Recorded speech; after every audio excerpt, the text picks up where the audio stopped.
Aleluia, glória a Deus. Vamos nos aquietar agora. Vamos ser ministrados pela palavra de Deus. Amém? Amém, irmãos? Está com fome da palavra de Deus? Ser alimentado nessa hora. Pastor Marco Antônio está visitando uma das nossas igrejas aqui do DF. Está fazendo um trabalho de supervisão, foi ministrar lá. Aqui pertinho mesmo, mas por isso ele não pôde estar aqui essa noite. Semana que vem, com a bênção de Deus, ele estará aqui. Amém? Feche os seus olhos. Gostaria que você aquietasse a sua alma agora. E você se voltasse para a palavra de Deus. Amém? Que você estivesse focado. Esse é o momento em que o Senhor nos alimenta. Vai esquecer quem está do seu lado, desligar seu celular e voltar para o seu coração, porque você vai ouvir a voz do Senhor. Deus, nós te louvamos e bendizemos o teu nome. Obrigado, Senhor, por essa noite. Obrigado pela oportunidade de mais um dia estarmos aqui como igreja, sendo ministrados pela tua palavra. Cada homem, cada mulher, ó Deus, não veio aqui por acaso, o Senhor os trouxe. Cada um está aqui, porque o Senhor é soberano. Ó Deus, e o Senhor tem algo para nos falar. E eu sei que o teu Espírito ministra sobre nós agora. Todos nós estamos debaixo da influência do teu Espírito. Todos nós estamos debaixo da luz do Senhor. Os nossos olhos são abertos. Ó Deus, a nossa mente é esclarecida. Ó Deus, e nós vamos entender a palavra do Senhor. Nós vamos ter revelação. Nós seremos edificados. Ó Deus, e nós não viemos aqui para receber uma palestra interessante, mas nós viemos aqui para receber palavra do Senhor, e essa palavra provocará mudança, transformações na nossa vida, em nome de Jesus. Por isso eu declaro a liberdade do teu Espírito, para falar conosco, em o nome de Jesus, que a palavra seja liberada de maneira clara, ó Deus, com ardor, ó Deus, em o nome de Jesus, eu oro ao Senhor, que o teu nome seja glorificado. Bota a mão no seu coração, diga: Senhor Jesus, obrigado, porque o Senhor me ama e sempre me alimenta. Eu estou debaixo da unção, da luz do Espírito de Deus. Os meus olhos são abertos, o meu entendimento é liberado, o meu coração está sedento por receber a palavra do Senhor. Tudo aquilo que vem roubar a palavra é rejeitado agora. O meu coração é uma terra fértil e a palavra do Senhor vai dar frutos, em nome de Jesus. Diga aleluia, diga glória a Deus. Abra sua Bíblia no livro de Atos, capítulo 2, versos 42 ao 47. Presta bastante atenção. Nós vamos ganhar tempo aqui. Eu quero, no máximo 9h15, 9h10, a gente encerrar em nome de Jesus. Amém, irmãos? Sei que nós tivemos muitos avisos hoje, mas nós vamos, com a ajuda do Senhor, terminar no horário, no nome de Jesus.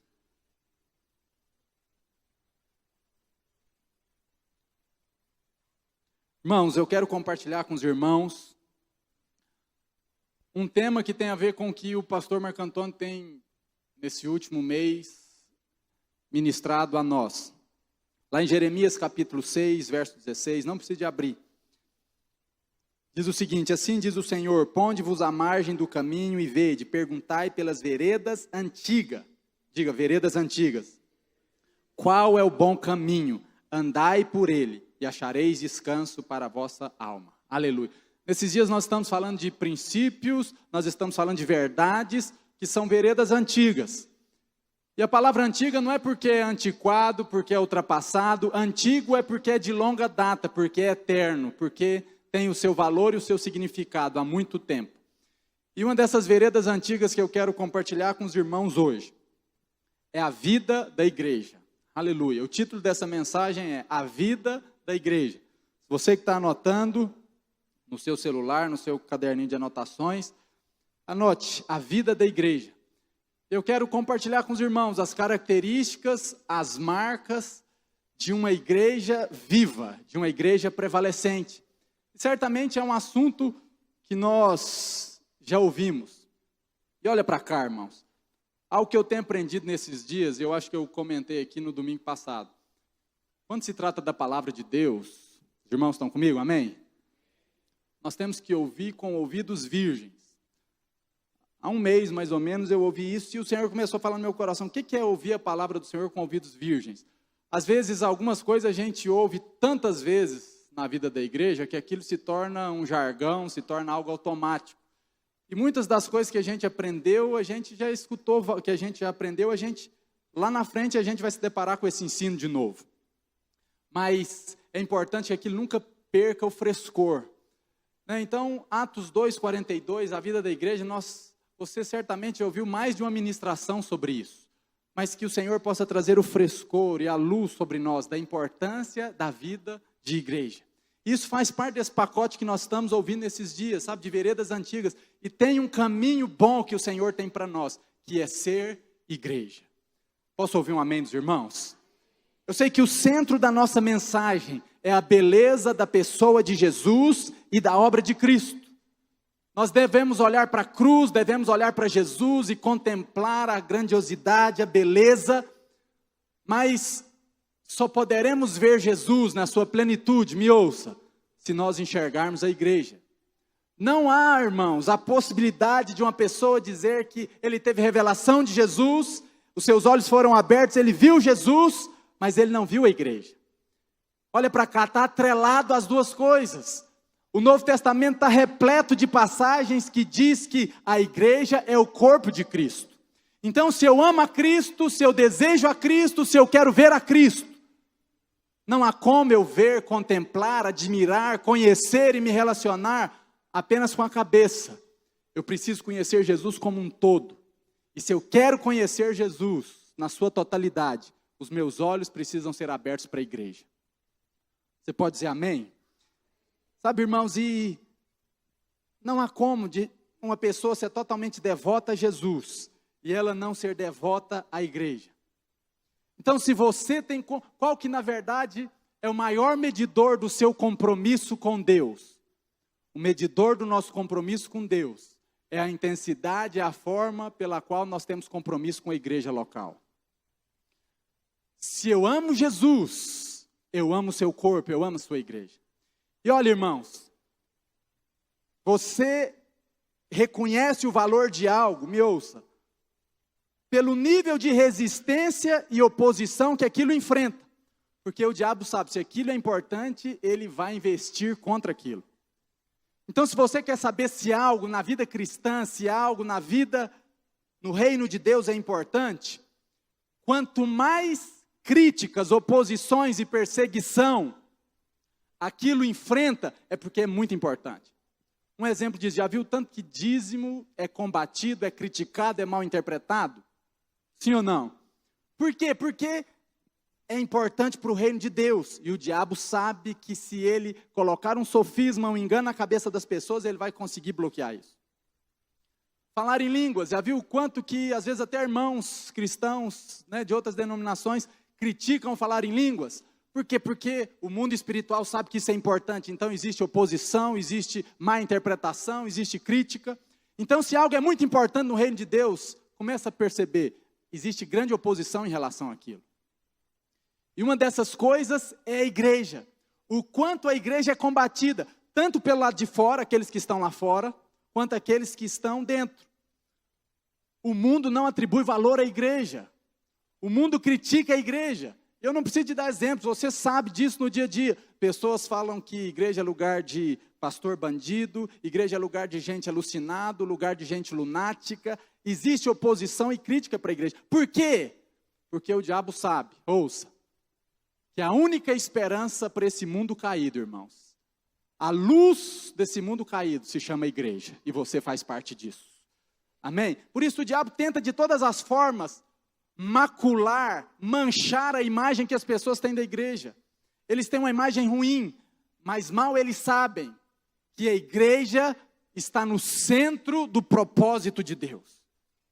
Se você quer ser um cristão maduro, você precisa olhar e falar: Jesus, me mostra mais da igreja. Me mostra mais da igreja. E ouça, irmãos,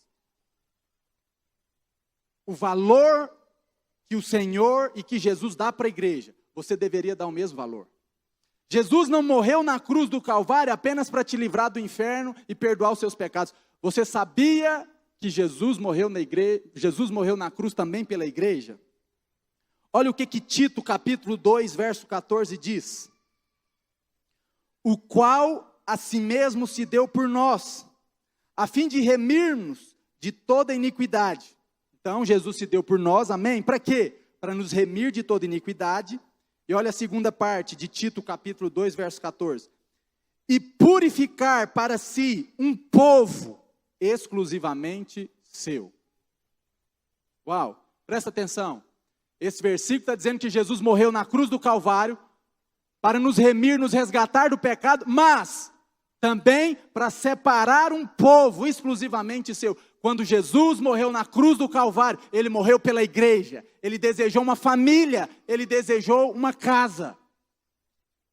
Ele atribuiu um alto preço para isso. E se Jesus valorizou a igreja, você faria muito bem em valorizar a igreja também. Que nesses dias, a minha oração, irmãos, em nome de Jesus, é que a igreja não seja apenas uma instituição para você, que a igreja não seja um prédio, um local de eventos sociais, que uma vez por semana você vem, mas que no nome de Jesus, você que está chegando agora, ou você que caminha conosco há muito tempo e já ouviu essas verdades, que isso possa ser renovado no nosso coração, sabe, irmãos? Ver a igreja em toda a sua beleza. Homens de Deus ao longo da história queimaram pela igreja. A nossa mensagem é a mensagem do Evangelho e nós cremos na igreja em nome de Jesus. Posso ouvir um amém dos irmãos? Essa cidade espera por uma igreja relevante. Brasília precisa de uma igreja de irmãos e mulheres altamente compromissados com o chamado que o Senhor tem para nós. Nós não fomos chamados apenas para ser livre do inferno, para você ter uma saúde abençoada, amém. Nós pregamos sobre isso, nós cremos sobre isso, para você ter uma vida financeira abençoada, amém. Mas nós somos a igreja, irmãos. Há uma missão para nós nesse lugar. Há uma missão para nós nessa cidade. E que o diabo não roube isso de nós em nome de Jesus. Vamos para o texto, Atos 2, capítulo 2, do versículo 42 ao versículo 47. Esse é o texto da mensagem, eu gostaria que você lesse. Eu quero extrair aqui com os irmãos 4 características que uma igreja viva precisa ter. Vamos ler. E perseveravam na doutrina dos apóstolos. Diga, perseveravam. Mas pode dizer firme, diga, perseveravam na doutrina dos apóstolos.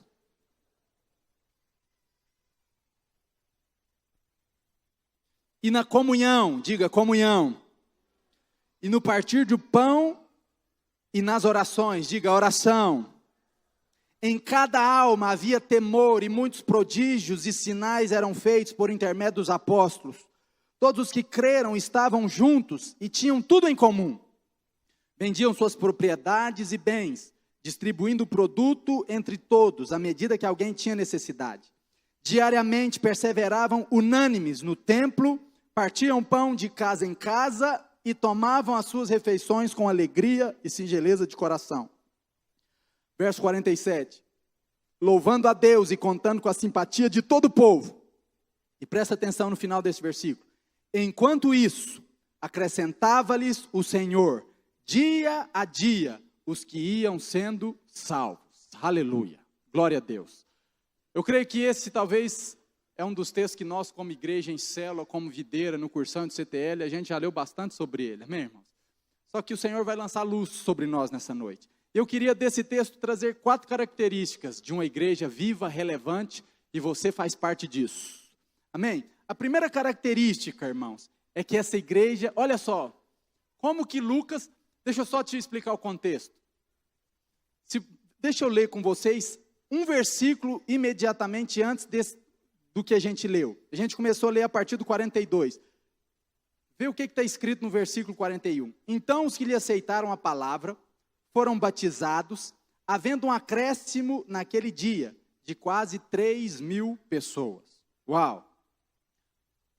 Você já consegue imaginar isso, irmãos? Em um só dia, 3.000 pessoas se converteram. Isso deveria queimar no nosso coração. Você sabe o que é 3.000 pessoas aceitarem, entregarem a vida para Jesus em um único dia? Que coisa gloriosa, irmãos. No céu, eu acredito que o Senhor vai passar uma retrospectiva e nós vamos conseguir ver aquilo. 3.000 pessoas aceitando e dando a vida para Jesus num único dia. Aleluia. Era uma igreja que... Isso aconteceu depois do Pentecostes, depois que o Espírito Santo foi derramado na igreja. Então, talvez uma primeira característica, eu não quero me deter nela, era uma igreja cheia do Espírito. E olha para cá, irmãos. Muitos, às vezes, ensinam que essa igreja era a igreja ideal, a igreja perfeita. Não é verdade. Nós devemos olhar para essa igreja como a igreja de Atos é uma igreja modelo para nós. Mas ela não era uma igreja perfeita. Se você já leu o Evangelho de Atos, se você já leu Atos, se você já leu Romanos, Coríntios, você vai ver que, se você já leu o Novo Testamento, você vai ver que a igreja ali do primeiro século, ela tinha as suas falhas como nós. Você vê Paulo falando, havia imoralidade, havia fofoca, as pessoas iam fazer a ceia, iam celebrar a ceia, alguns ficavam embriagados, havia heresias sendo ensinadas, havia problemas, assim como existe problema na igreja de hoje. Isso nos encoraja, porque às vezes a gente olha, principalmente nós que estamos mais à frente, a gente vê problemas assolando e vindo contra a igreja, nosso coração tende a desanimar, fala, mas poxa, até hoje tem esse tipo de problema? Sim, nós não somos melhor, a igreja primitiva tinha esses problemas também. Isso nos encoraja a continuar acreditando na obra. Mas, uma característica que essa igreja tinha, ela era cheia do Espírito. Ela tinha vida de Deus. E algumas coisas levou ela a ter algumas marcas que nós devemos aprender com ela. Então, se essa história foi deixada para nós, se foi registrada na Bíblia, tem uma lição para nós. É como se o Senhor estivesse dizendo, igreja, de todas as épocas, de todos os locais, aqui está um exemplo que eu tenho para você. E a primeira característica, irmãos, eu fico imaginando, depois, quem escreveu o livro de Atos foi Lucas. Eu fico imaginando se eu fosse o autor, se eu fosse Lucas, depois de uma conversão de 3.000 pessoas, eu falo, agora eu vou falar a característica da igreja. Talvez eu não começaria com essa, mas ele começou, falou, olha, depois que 3.000 pessoas converteram, agora eu vou contar para vocês como que essa igreja está vivendo. Era uma igreja de novos convertidos. Primeira coisa que ele fala, sei lá, eu falaria que era uma igreja que tinha muitos sinais, muitos milagres, que vivia o sobrenatural, mas a primeira descrição que ele fala, essa igreja, eles perseveravam na doutrina dos apóstolos. Primeira coisa, primeira marca de uma igreja, é uma igreja que é voltada para o ensino da palavra. Aleluia. É uma igreja, o primeiro ingrediente, irmãos, para nós, então aqui, eu estou falando para aquelas pessoas que têm o coração e falam, Senhor, eu vejo a beleza da igreja, eu creio nesse trabalho, mas se você ainda, os seus olhos não foram abertos para a beleza da igreja, eu declaro em nome de Jesus, só o fato de você estar no nosso meio, o Espírito de Deus está trabalhando em você e você vai começar a ser apaixonado pela igreja. E a primeira característica de uma igreja forte, uma igreja viva, é que uma igreja centrada no ensino dos apóstolos. O que é o ensino dos apóstolos, irmãos? Não é o apóstolo e a apostila, que o pastor Marco Antônio fala muito sobre isso. Já viu, passou em frente a alguma igreja e viu uma foto de alguém, por sinal uma foto muito brega, e falar apóstolo fulano de tal. Já viu esse tipo de coisa? Nós não estamos aqui para criticar, e nós acreditamos no ministério apostólico. Mas olha para cá, irmãos. Não existem mais apóstolos como os apóstolos de Cristo, os apóstolos do Novo Testamento. Então, perseverar na doutrina dos apóstolos não é que o apóstolo José da esquina está ensinando. O ensino apostólico é o Novo Testamento, é o Evangelho, é a mensagem de Deus. Então, olha para cá, irmãos. Uma igreja para ser saudável, você faz parte da igreja. O que essa igreja precisa como primeiro ingrediente? Eu preciso ter um alimento sólido, eu preciso perseverar. Perseverar fala de insistir, de continuar. Tem 15 anos que eu estou na igreja, e é 15 anos que eu recebo a palavra de Deus. Tem 20 anos que eu estou na igreja, e por 20 anos eu vou continuar recebendo a palavra de Deus. A palavra de Deus é eterna, ela nunca acaba, a riqueza e a revelação dela nunca se vai, ela é rica. Você, até Jesus voltar, você precisa se alimentar com a palavra de Deus. Mas nós queremos coisas novas. E o grande exemplo disso é o nosso alimento básico aqui no Brasil. Todos os dias nós comemos arroz com feijão. Mas eu como arroz com feijão desde que eu era criança. É o mesmo arroz com feijão, mas a cada dia é um arroz e um feijão novo, com um novo frescor. E a sua vida o seu desenvolvimento espiritual depende disso. A sua vida na igreja, o seu desenvolvimento espiritual depende da palavra de Deus. E nós estamos vivendo dias, irmãos, em que a igreja está sendo invadida por uma série de outras mensagens, que não é a mensagem apostólica, que não é o evangelho. E hoje, se você for, às vezes, você, pregadores e pastores, fica, poxa, mas eu vou pregar a palavra, e será que ainda tem pessoas que querem ouvir? Sim, a igreja depende da mensagem sendo pregada nos púlpitos, em nome de Jesus. Hoje em dia, as pessoas parecem tão dopadas com celular, com internet, com não sei mais o quê, e você escuta de tudo, você vê autoajuda, você vê terapia, você vê de tudo, mas a marca de uma igreja viva é uma igreja que é focada na palavra. Palavra. A maturidade e a estatura de uma igreja é medida pelo nível que ela tem de palavra de Deus. É a palavra de Deus que aquece o seu coração. É a palavra de Deus que molda o seu caráter. É a palavra de Deus que te equipa. Em o nome de Jesus eu oro para que você entenda nessa noite. Irmãos, a maior necessidade que nós temos como igreja é ser alimentado com palavra sólida, palavra de vida, luz, revelação, clareza do Senhor. Você não precisa ficar entretendo. Tem muitas coisas que chamam a atenção, são interessantes, mas aquela igreja, ela era centrada na palavra de Deus. Eu queria ler alguns versículos que falam da importância da palavra, do evangelho. O primeiro versículo que eu queria ler com os irmãos, está lá em Romanos capítulo 1, verso 16. Olha o que Paulo diz: pois não me envergonho do evangelho. E era esse evangelho que aquela primeira igreja perseverava, ela era alimentada, ela era estudada, ela era ministrada sobre o evangelho. Pois não me envergonho do evangelho, porque é o poder de Deus para a salvação de todo aquele que crê. Primeiro do judeu e também do grego. Visto que a justiça de Deus se revela no evangelho, de fé em fé, como está escrito, o justo viverá pela fé. Nós precisamos de mensagens mais contemporâneas para atrair as pessoas. Nós precisamos de um formato diferente, não sou contra nenhum tipo de formato. O tempero é secundário, agora a essência tem que ser o evangelho. O evangelho é o poder de Deus para a salvação de todo aquele que crê. A mensagem central da igreja é o evangelho, o poder de Deus de todo aquele que crê. Creia nisso. Sabia que Deus tem um poder e o Novo Testamento fala, sabe qual é o poder de Deus, irmãos? A mensagem do evangelho. As boas novas de salvação. Essa deve ser a nossa marca. Nós devemos ser conhecidos como o povo da palavra. O povo que carrega a palavra. O povo que porta as boas novas do Senhor. No nome de Jesus, que nesses dias o Espírito Santo te use, onde você estiver, como um portador das boas novas. Você fala, eu carrego o evangelho. E creia nisso. Talvez na sua escola, no seu trabalho, pessoas vão debochar, vão zombar. Não creia na zombaria e na crítica, creia na palavra.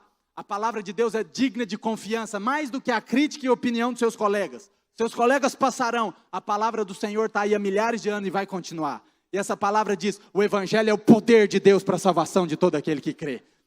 Aquele professor seu, aquele colega seu de trabalho, que está com a vida destruída, ele não precisa apenas de uma terapia, de um psicólogo, ele precisa da mensagem do evangelho, que é o poder de Deus. Diga aleluia por isso. Hebreus capítulo 4, verso 12. Porque a palavra de Deus é viva e eficaz. Viva e eficaz. Mais cortante do que qualquer espada de dois gumes. Penetra ao ponto de dividir alma e espírito, juntas e medulas. E é apta para discernir os pensamentos e os propósitos do coração. A palavra de Deus é viva. Há um mistério na palavra de Deus, não no livro em si, isso aqui é celulose, papel e tinta, mas o espírito que está por trás dessa letra. Ela é viva e ela é eficaz.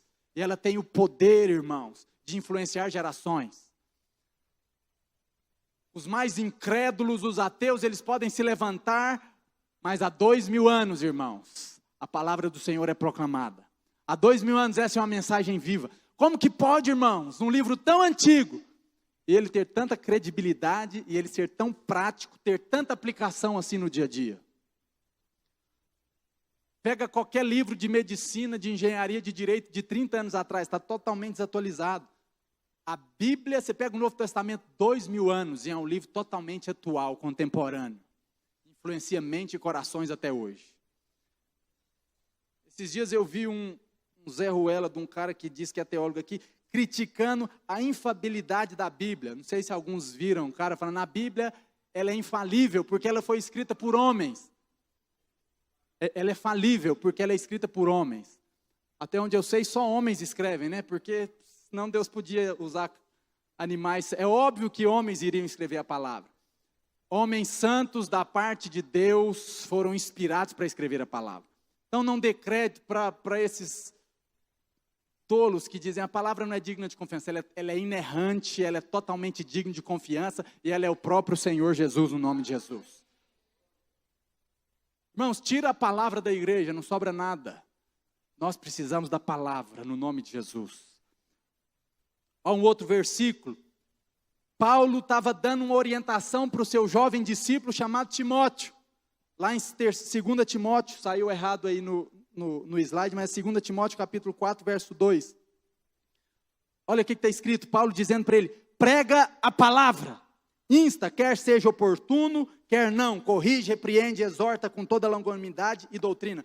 Presta atenção nessa expressão, irmãos. Paulo, talvez um dos homens que mais entendia da igreja no Novo Testamento, ele orientando o seu discípulo, prega a palavra.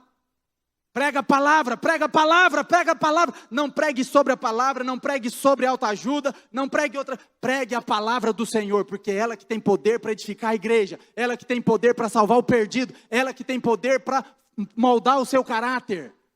No nome de Jesus, que nesses dias a palavra do Senhor queime no seu coração. Que nesses dias você possa aplicar e dar mais valor à palavra do Senhor. Que você possa se envolver com a Bíblia. Que você possa se envolver com esse livro, que você possa se envolver com a pessoa de Jesus através da palavra. Não é errado, irmão, você pode fazer, às vezes os irmãos ouvem e acham, não sou contra coach, não sou contra autoajuda, isso tudo é válido, mas a mensagem, o lugar central é da palavra. Não tire a palavra do lugar central, você precisa dela no nome de Jesus. Tudo isso que você tem visto, todas essas ondas, tudo que tem acontecido na atualidade, vai passar, se Jesus tardar, a palavra do Senhor vai continuar no nome de Jesus. E se você está aqui um dia, se você está aqui é porque um dia a palavra de Deus alcançou a sua vida. Se você está aqui é porque um dia a palavra de Deus brilhou nos seus olhos e queimou o seu coração. Então, irmãos, a primeira característica de uma igreja viva era uma igreja que perseverava no ensino, na palavra. Segunda característica, diga perseveravam na doutrina dos apóstolos.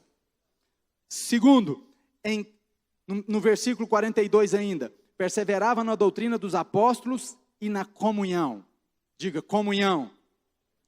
Essa também é uma palavra que nós, talvez corremos o risco de dizer ela, porque nós como bons viderenses, nós falamos demais essa palavra comunhão. Sim ou não? Comunhão, hoje é comunhão de célula, hoje é comunhão para lá. Essa palavra é aquela famosa palavra koinonia. E é uma dessas palavras que eu falei que às vezes a gente fala tanto que perde o frescor. Mas não deveria perder, olha para cá, irmãos. A igreja, por um simples fato, a igreja é um lugar de comunhão. Ouça. Você está aqui me ouvindo e você é filho de Deus? Sim ou não? Eu também sou. Então nós já temos uma coisa em comum. Nós somos filhos do mesmo Pai. Você foi salvo pelo Senhor Jesus? Eu também fui. Então nós temos outra coisa em comum. O Espírito Santo habita dentro de você? Habita em mim também. Então nós temos pelo menos três coisas em comum. Eu não tenho nada a ver aparentemente com o Obreiro Guilherme. Ele é do Sul, ele é intelectual, eu sou do Goiás. Ele é fraco, eu sou forte. Mas nós temos algo, irmãos, que supera todas as nossas diferenças. Nós somos filhos do mesmo Pai, nós somos salvos pelo mesmo Jesus. E o mesmo Espírito que está aqui agora dentro de mim está dentro dele. Como que nós não vamos viver uma vida em comunhão se nós temos essas características em comum? Esses irmãos que estão sentados do seu lado, por mais que talvez ele dá trabalho, pisa na bola, ele tem essas mesmas, ele tem essas coincidências, ele tem essas características, a mesma que você. O mesmo Pai dele é o seu, o mesmo Espírito que está agora dentro dele. Como que você A igreja não pode ser um lugar de individualismo, de independência. Você precisa do irmão que está do seu lado. E essa é a segunda característica que Lucas descreve dessa igreja. Olha, essa igreja cheia do Espírito, essa igreja que é modelo para nós, ela é alimentada pela palavra, mas é uma igreja marcada pela comunhão. E olha, irmãos, é outra coisa que eu oro também por você, para que o Senhor possa te levar a viver essa vida. Porque me ouça, o simples fato de você frequentar aqui o culto, e até mesmo de você ir nas nossas células, que bom, amém. Já é muito bom isso, saber que você vem no culto, mas só o fato de você vir ao culto e vir na célula, não significa que você está em comunhão. Você pode vir no culto e ninguém interferir na sua vida, você entra, ninguém tem nada a ver com a sua vida, eu não quero ninguém dando pitaco na minha vida, ninguém fala na minha vida. Qual a última vez que você sentou com uma pessoa mais madura que você e falou, irmãos, impõe as mãos sobre a minha cabeça, me dê conselhos, ora comigo? Qual a última vez que você fez isso? Ou qual a última vez, que não com a pessoa mais madura, mas qual a última vez que com a pessoa mais nova na fé, você impôs a mão sobre ela, orou, deu conselho? Ou você está aqui, você canta as músicas conosco, você ouve a palavra, mas você é totalmente desligado aqui, você não tem vínculo com ninguém. E nós falamos isso não num sentido de cobrança. O que nós vamos ganhar com isso? Nós falamos isso porque encargo, porque nós sabemos, você precisa estar vinculado com alguém. Sério, irmãos, e nós já ouvimos tanto sobre isso, mas que o Senhor abra os seus olhos, que o Senhor remova a independência e o individualismo. Você precisa estar vinculado a alguém. Pelo simples fato, irmãos, de que você só desenvolve através de relacionamento. Não tem como, é impossível, não dá para você chegar à estatura que o Senhor quer para você, porque você converteu, irmãos, o seu coração é novo, mas a sua mente veio lá com padrões do mundo. O Senhor tem um processo de transformações, todos nós estamos sendo moldados para chegar à imagem de Jesus. E não tem como eu chegar, irmãos, ouça, nesse nível de maturidade, se eu não tiver relacionamento. Em todas as áreas, como que uma pessoa se desenvolve no natural? Esquece igreja. Esquece a vida de igreja, a vida em comunidade cristã. Como que você se tornou quem você é, irmãos? Pela complexidade da sua família. Com todo problema que tem em sua família. Você tem problemas na família? Não. Tia esquisito, pai esquisito, uma confusão. Mas no meio daquela bagunça, santa bagunça, Deus usou aquele contexto para fazer você quem você é hoje. Você só chegou a ser quem você é hoje porque você é fruto de relacionamento. Relacionamento com seus irmãos, relacionamento... Eu já disse isso aqui uma vez, eu assisti 2 filmes com Josué, Mowgli, o Menino Lobo e Tarzan. E nos 2 filmes os heróis se tornaram pessoas melhores porque eles foram criados com animais. Então, porque eles saíram do contexto da civilização. Isso é lenda, isso é história, irmãos. O que te faz melhor não é sair do relacionamento, é estar junto com pessoas.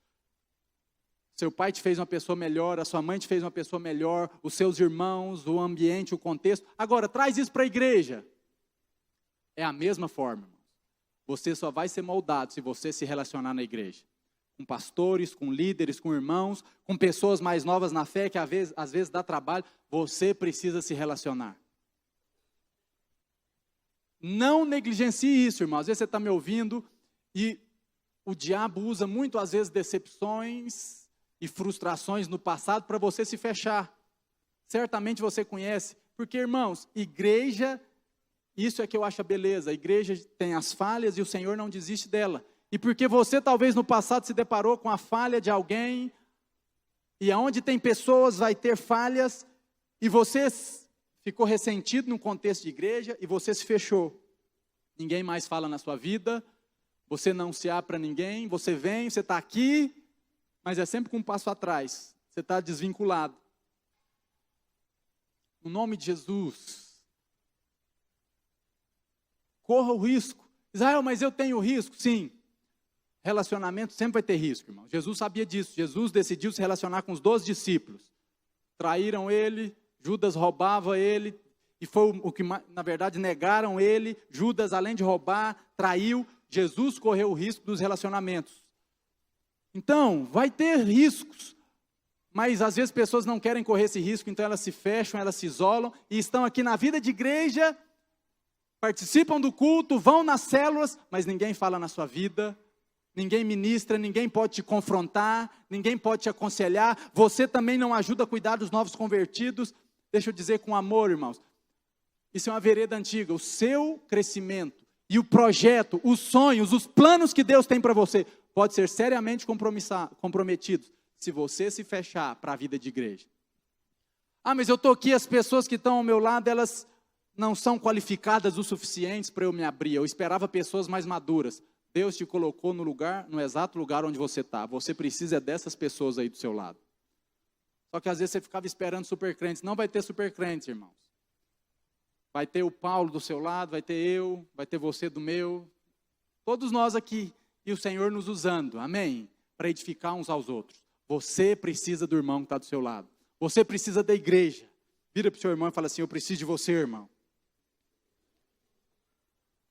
Mas deixa ele acreditar que você acredita nisso, porque a forma que você falou, eu não fui convencido disso.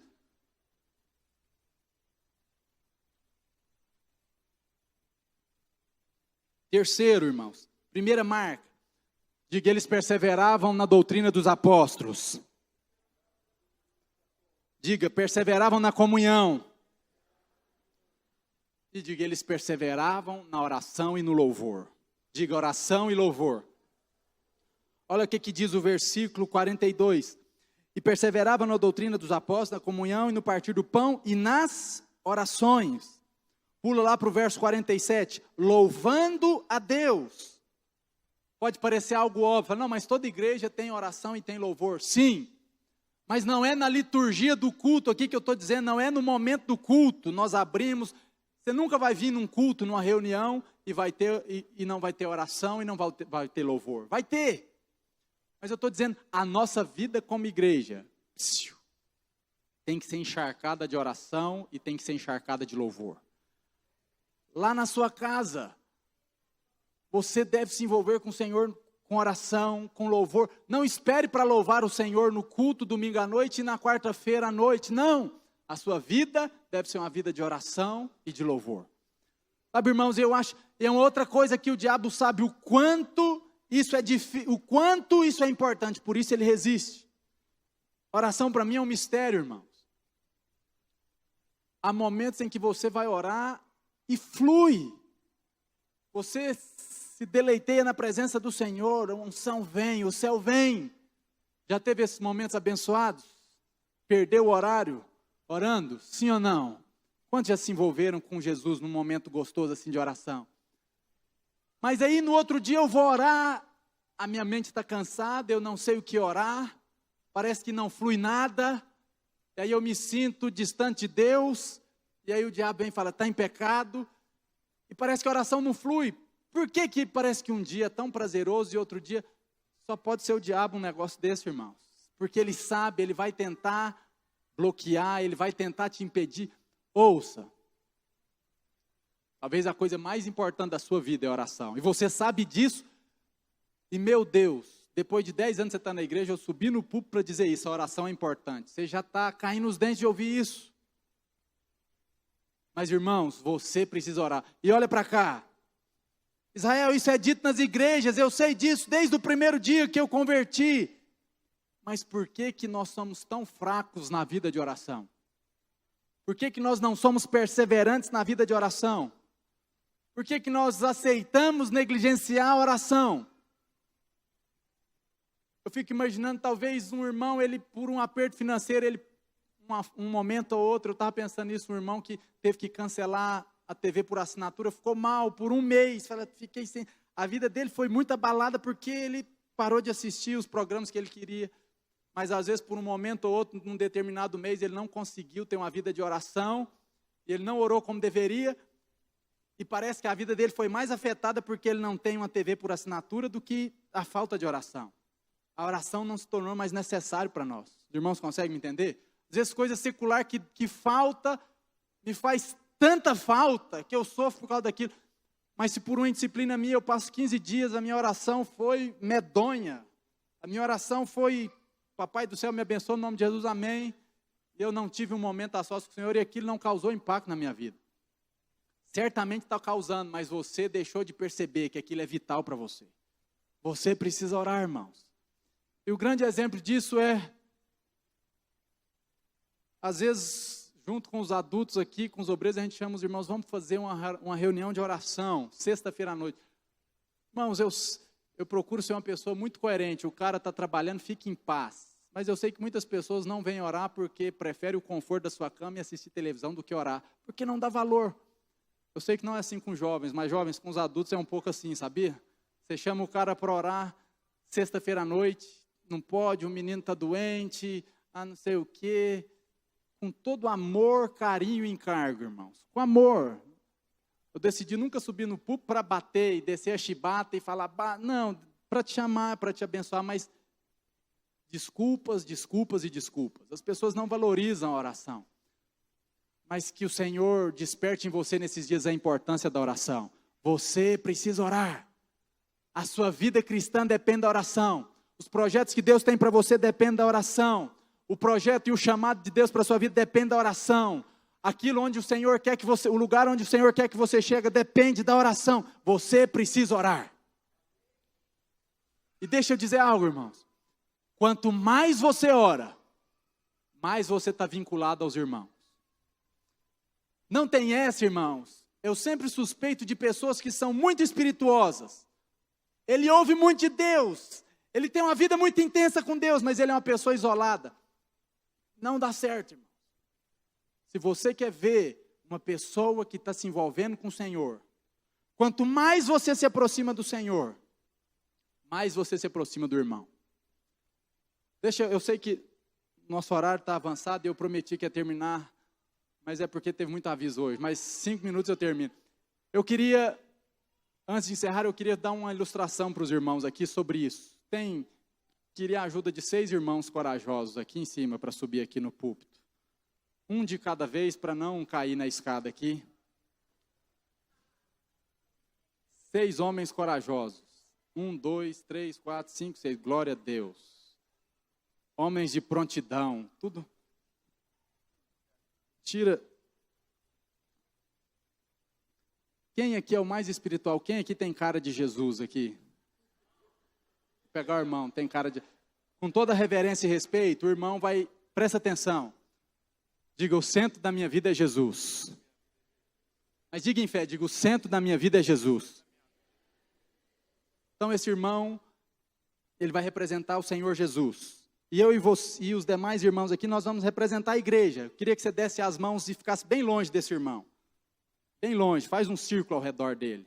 Pode fechar o círculo. Presta atenção aqui. Dê as mãos, mas fique o mais longe que você puder. Presta atenção. Nós aqui estamos representando a igreja, e esse irmão está representando o Senhor Jesus. Eu não estou lá tão perto do obreiro Guilherme, mas a minha vida e a vida dele é em direção a Jesus. Então a gente começa a buscar Jesus, orar, louvar. E a cada momento, a cada dia que eu busco mais o Senhor, é como se eu estivesse dando um passo em direção a Ele. Então todo mundo dá um passo em direção a Jesus. Dá mais um passo. Você consegue enxergar o que acontece aqui, irmãos? Sim ou não? Se o centro da nossa vida é Jesus, à medida que eu estou do lado do obreiro Guilherme e eu vou em direção a Jesus, quanto mais eu vou para o centro, quanto mais eu me aproximo de Jesus, ouça, obrigatoriamente eu me aproximo do irmão que está do meu lado. Você consegue enxergar isso? Quanto mais eu vou em direção a Jesus, obrigatoriamente, mais eu tenho que estar perto dos irmãos. Então essa conversa de que eu estou buscando muito Jesus, eu estou cheio de Jesus, eu me envolvo com Ele, mas você não está perto de ninguém, tem uma incoerência. Porque se Jesus é o centro da sua vida, é o centro da minha. Então nós estamos indo na mesma direção, então nós estamos nos aproximando. Então não existe essa de buscar o Senhor. Obrigado. Dê uma salva de palmas para esses irmãos abençoados aqui. Não existe essa de buscar o Senhor e estar desvinculado. Buscar o Senhor e não estar próximo de ninguém. Se você está buscando a Jesus, Saiba que tem outros irmãos buscando a Jesus e vocês estão indo na mesma direção e a cada dia você vai se aproximar mais. Eu gostaria de falar a última característica. Os irmãos do louvor podem subir, você pode ficar de pé em nome de Jesus.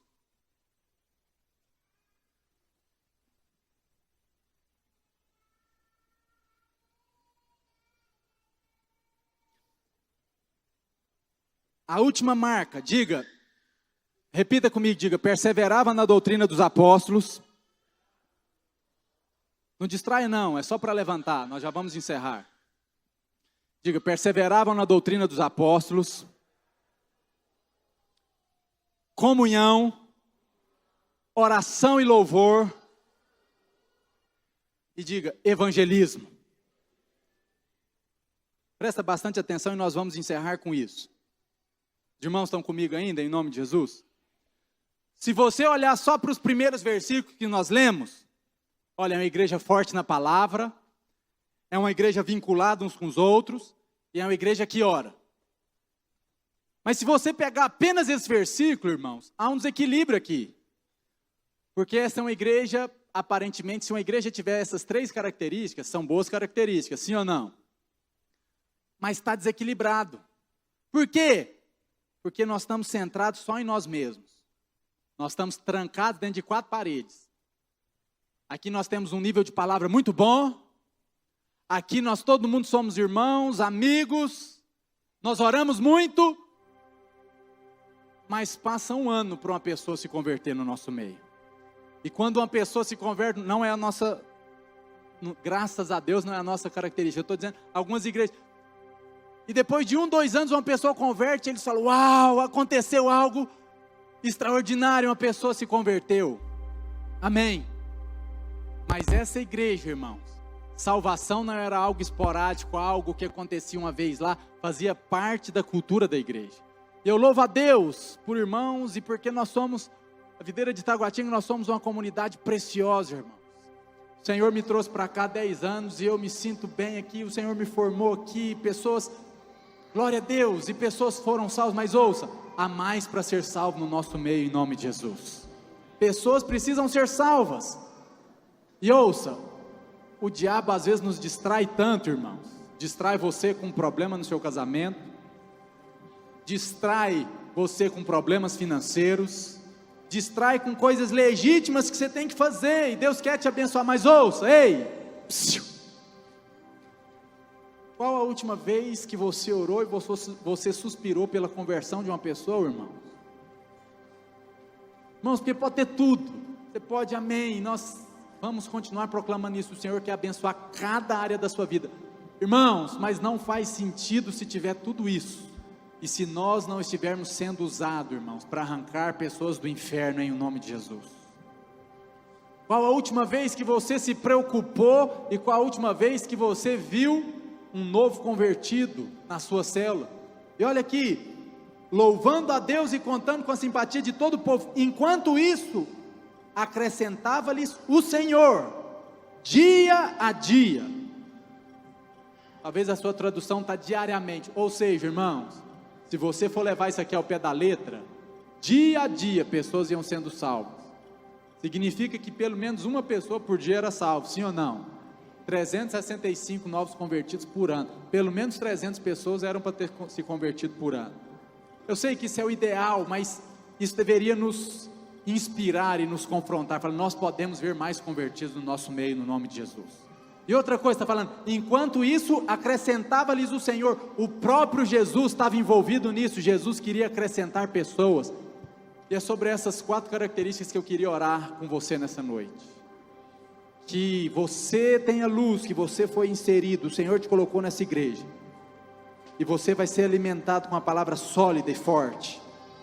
Você não vai estar isolado, mas você vai estar vinculado a pessoas, você vai ter uma vida de oração, de louvor, e você vai ter clareza que o Senhor te chamou para ser canal e boca de Deus, para que outras pessoas sejam salvas no nome de Jesus. Feche os seus olhos nessa hora, põe a mão no seu coração. Pai, nós te louvamos por essa noite. Eu agradeço ao Senhor por cada homem, cada mulher que está aqui. A tua palavra foi liberada, ó Deus, e nós já ouvimos essa mensagem tantas vezes, Mas eu oro para que o Teu Espírito possa produzir o que o homem não pode produzir, que o Teu Espírito possa trazer luz e realidade a respeito do ensino da palavra, que possamos ser uma igreja com essa marca, uma igreja marcada com o ensino da palavra, uma palavra viva, uma palavra sem rodeios, mas a palavra de Deus, o Evangelho. Que podemos ser uma igreja, ó Deus, que transcende o individualismo, que transpassa, ó Deus, a independência, mas que possamos ser uma igreja, ó Deus, em que nos vinculamos, amamos, nos importamos uns com os outros. Que possamos ser uma igreja, ó Deus, que persevera na oração. Ensina-nos, ó Deus, todos nós, todos que estão aqui nessa noite, do mais novo ao mais velho, ensina-nos a ter uma vida vigorosa de oração. Ensina-nos a ter uma vida, Deus, constante de oração. Eu oro, ó Pai, para que o Senhor nos use para alcançar os perdidos dessa cidade. Livra-nos da indiferença, livra-nos da apatia, mas que possa arder no nosso coração o desejo, o zelo, o compromisso pelo perdido. Pai, aqueles que foram chamados um dia, aqueles que tiveram seu coração ardendo por ver pessoas sendo salvas, eu oro para que o Teu Espírito sopre isso novamente. Pai, remove a indiferença em relação ao mundo, remove a indiferença em relação ao perdido. Espírito, mostra-nos nesses dias a importância. Senhor, ama o pecador, Senhor, ama o perdido. Perdoa-nos por todas as vezes que fomos indiferentes, frios, apáticos. Desperta cada um aqui, ó Pai, para ser canal e boca de Deus, em o nome de Jesus. Te louvamos e te bendizemos, em nome de Jesus, amém. Pai nosso, estás no céu, santo é teu, venha a nós, teu reino, seja feita a tua vontade. Pai nosso, que estás no céu, santo